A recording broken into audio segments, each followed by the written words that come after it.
Hey everyone, what's up? CBC here with a top 10 video. What? Or should I say top 11? Question mark. But yeah, I'm just here with a list of my top 11 games. And while I was choosing, I had the discs to all these games but one, and the one that I don't have the disc to is the only one that's not an Xbox game. It's actually a Wii game. But without further ado, I guess let's get started. On number 10 is Saints Row 4. I've not yet beat this game, but it is very good, very actiony, very fun to play, and very funny. You don't really find games like that, but you can find games that are really actiony or really funny. You know, you just can't really find one like Saints Row 4 that combines all of them. But hold on, let me close this thing. But yeah, sorry about that. It was just like really buggy and it kept saying it wouldn't respond, so I had to it popped up a bunch of times, so whatever. But anyway, on my number 9 is Assassin's Creed 3. This was a great game, very actiony, lots of hard parts, and again, there's no adventure action game without a couple hard parts. Like Tomb Raider or Uncharted Drake's Fortune. Uncharted Drake's Fortune is a very good series of games. If you've never heard of them, I recommend you look them up online and try one out. I'm pretty sure it's a PS3 exclusive only, though. If I'm right, but because I don't think I've ever seen it on another system. But on number 8 is Borderlands. I've played the heck out of this game, and I don't even think I'm halfway through it yet.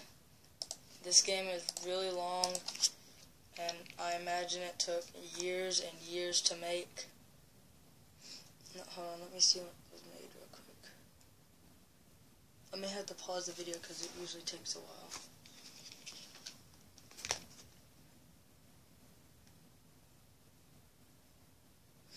Okay, if I'm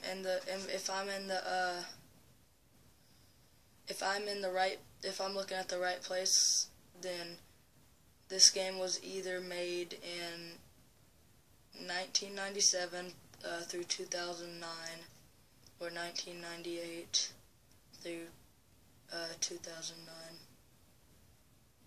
I think that's actually,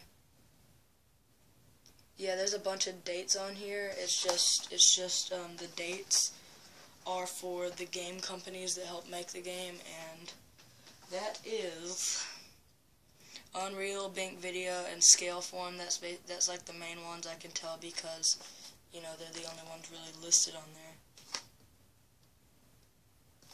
We got Gearbox, 2K, like listed in picture, but I wouldn't read through that right now. I may do it at the end of the video. But anyway, coming up on number 7 is Dead Island. Now, I've almost beat this game. It's very, very fun, and with the special edition, you get this special weapon called the Ripper. If it's a DLC thing, so you gotta have Xbox Live to do it. But this game, if you've never played it, it's amazing. I mean, the graphics in it are incredible. And it takes place in Africa. They got like all the voices right. They got the steering wheels on the right side. Yes, it's just so artistic and realistic and stuff. It's a very amazing game. Right, 1, 2, 3, 4, 5, 6, 7, 8, 9, 10. Coming up on number 6 is Saints Row 2. The only reason I chose this over Saints Row 4 is because that game is incredible. Like, I got this game like way before Saints Row 4 was even, like, I think Saints Row 3 was just coming out. Haven't played Saints Row 3, but, or number 1, but this game, I've almost beaten it. I'm like at the very, very last mission section. It's an incredible game. With so much, like, you know, it's basically like people who, like, the only people who made the game were in gangs, because they got all the gang stuff down. It's an incredible game. And these are my top 5. I would choose these over Saints Row 2, Dead Island, Borderlands, Assassin's Creed 3, and Saints Row 4 any day. And coming up on number 5, my family traded all the other games of this, so this is the only one I have right now. But it is the Gears of War franchise. This game is, all these games were incredible. I mean, the enemies, the time it takes, I imagine the time it takes to make all the enemies and stuff, all the guns. I mean, there's millions and millions of guns. Well, actually, not really, not even close to that. But there's actually probably only 15 guns, if you ask me. But the main gun, you have an assault rifle. It's called the Lancer. It's got a chainsaw on it, so you just come up to an enemy, press B, and boom, you just saw their head off. Coming up on number 4 is Darksiders 1 and Darksiders 2. We traded Darksiders 1, but this game, this Darksiders 2, is so much more interactive than Darksiders 1, because, you know, your death, you have all this magic, this awesome magic stuff. You can summon your horse whenever you want to, as long as you're in an area where it'll let you. And you can, you have different weapons. A really cool gun, like if I'm remembering right, a cooler gun than the last game. There's armor and stuff. I mean, it's just both of them are amazing games. Coming up on number 3, I'm sure a lot of you play this game. It is Skyrim. Yes, Skyrim, the game where you can basically do anything in an old fantasy world where dragons have come back to life. And if you haven't played this game, yes, they have come back. You can be so many different races of people. You can be lizard people, cat people, regular humans, orcs. I mean, there's I'd say like maybe 100,000 different weapons in this game. Tons of different armor sets. So much magic and shouts. Like if if you haven't played this game, a shout is basically a really powerful, like it's Latin words you say, and it's really powerful and can give effects to enemies, push them back, freeze them, basically a lot of things. But the only catch to that is only the Dragonborn can use shouts. Like he's the only one who can learn, who has the powerful enough voice to say those words, and they actually work. And the Greybeards who teach you the words, the shouts. Skyrim, I could just sit here for like 30 minutes explaining things I've done in that game. And also, I bought DLC for it called Dawnguard. If you have never checked it out or seen it or played it or anything, it's $20, but it's worth it because there's a whole new set of missions. It adds in a crossbow into the game, and you can choose to not let the Vampire Lord extinguish the sun, or you can join his side and become a Vampire Lord. And it is if you guys know what the vampires look like on Skyrim, a vampire lord looks nothing like a regular vampire. I mean, once you change, it's just incredible. Like, you got these wings, you got long hairs, you got long hair, you're really tall, you can float, you can go into claws and bite mode, or you can start floating and go to magic mode. You sprint really fast, and it takes up so much less of your stamina. It increases your health, magic, and stamina by like 80 points. And the way you level up the vampire lord is you gotta kill enemies with your blood magic, and like there's no XP to it at all. I mean, seriously, it's just that DLC is incredible. Coming up on number 2 is Far Cry 3. Actually, considering this is 11, I guess I should say that this is number 3. Hey, would you look at that, number 3 for Far Cry 3? Yeah. But yes, this game is open world. There's many different vehicles to drive, lots of different guns to use. You can upgrade guns. In this game, I was waiting for it for so long, but I like spoiled every surprise for myself because I had watched an entire Let's Play on it to the end of the game, and I hated that. But even if you know the entire storyline like by heart, like you can just recite the entire game in one sitting to somebody, the action in it is still amazing.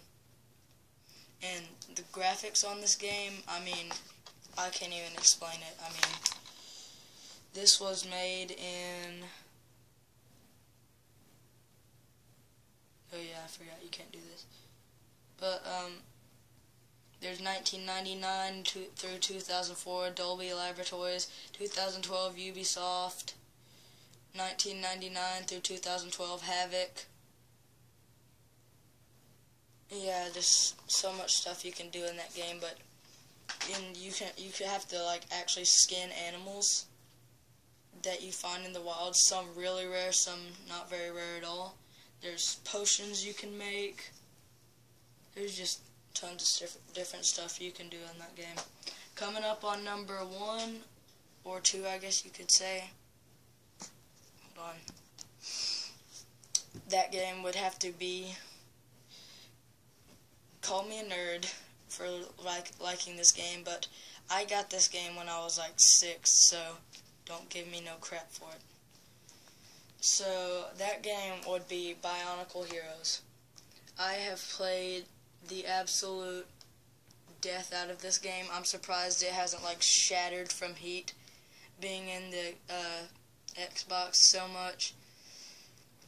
And this game was one of the greatest games I had ever played in my childhood. And if you don't know what a Bionicle is, you can see right there, it's made by Lego. And basically what they are is, it's like sometimes, like, but kind of rare, they have Lego pieces. No, I'm pretty sure they never have Lego pieces in them. It's like regular ones. I'm pretty sure it's like regular Lego sets that sometimes have pieces from Bionicles in them. And they stopped making Bionicles and made it Hero Factory. I had grew up making Bionicles. It was just basically like a lot of my childhood. They meant like everything to me when I was a kid. And yeah, it has like completely different pieces, like little balls connected to pieces, and you gotta like attach them together. It's just one of the greatest games I had ever played as a kid, if not the greatest. And as previously stated, I do not have this game. Call me a nerd for playing this game, but I have played and beaten it 4 times. Again, got it when I was young, but it never got like old to me. We have traded this game, sadly. Oh, if I had an all button right now, I would like so press it. But that game, I feel like I have, oh yeah, like the first time I had ever played it, I had like 130 hours in the game because I was like so new to it. I got an entire guide of it, and there's so much stuff to do in that game. But it went from like 100 and something hours to 60 to like 32, then like 30. And that game, drum roll please. Wow, that was horrible. I'm gonna get this box. That game is The Legend of Zelda Twilight Princess. Yes, the Legend of Zelda series. Those games have been coming out since my dad was a kid, and that was in the 1980s. Like, late 1970s, like really late 1970s or early 1980s. I can't remember right now, but The Legend of Zelda Twilight Princess was an open world game and had the most amazing graphics to be made in 2006. I mean, it was a fantasy game. The Legend of Zelda franchise is fantasy games, if you guys have never heard or played them. And this game was just incredible. You were like possessed by Twilight, like not the gay kind of Twilight, like the movie. And you could turn into a werewolf. Well, not really a werewolf, just like a regular wolf. And like you could use your senses to see like weird things. You could dig as a wolf there, and again, not the gay kind of werewolf type thing. But yes, this game was amazing. Hold on, I'll get my guide for you. Poof! Here's the guide, the entire guide. Look how thick that is. That's for this game right here. And there's some awesome artwork on the back of this guide. Let's see how many pages it has.